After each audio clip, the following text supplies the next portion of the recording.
no gasoline for the motor on it, and it needs oil. They don't ship them with oil in them.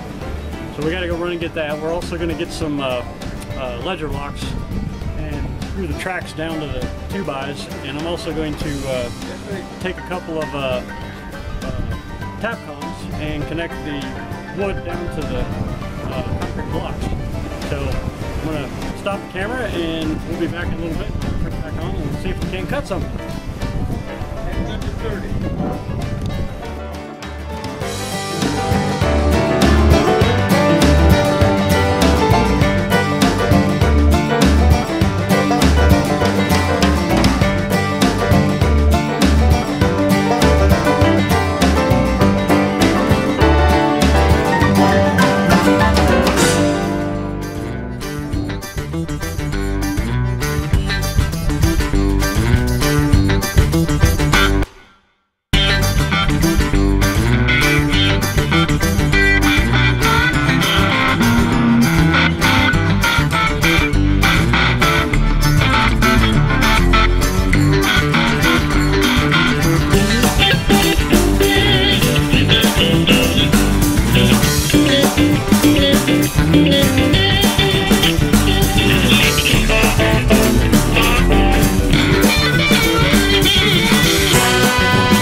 And there you go. All set up. Let me see if I can get out of your way. There you go. All set up, and that first old log of elm we just cut up, we just cut it for stickers because we have much nicer logs to cut into lumber. But we needed stickers to dry them. So now I've got a lot of stickers. I got another log about that size to cut up into stickers also. Same tree actually. So setup was not too hard. In actuality, that was about 5 hours, and we took an hour lunch in there. And then, of course, we had to go get gas. You want to shut off the water on it? I just noticed it's still dripping.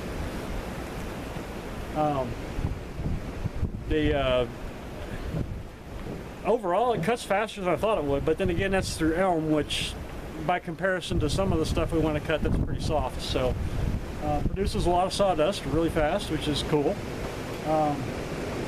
Overall, I got no problems with the saw so far. I mean, I'm probably going to buy solid pieces of angle iron to do the track out of because I do not like the joint in it. I tried to get those things aligned. They're aligned pretty good. It's cutting okay through them, but there's still like a little bump right there no matter what I do. So I'm either going to weld those and then grind them off flat so that there's nothing there, or get solid pieces and just rebuild the track with those. We'll see how that works out.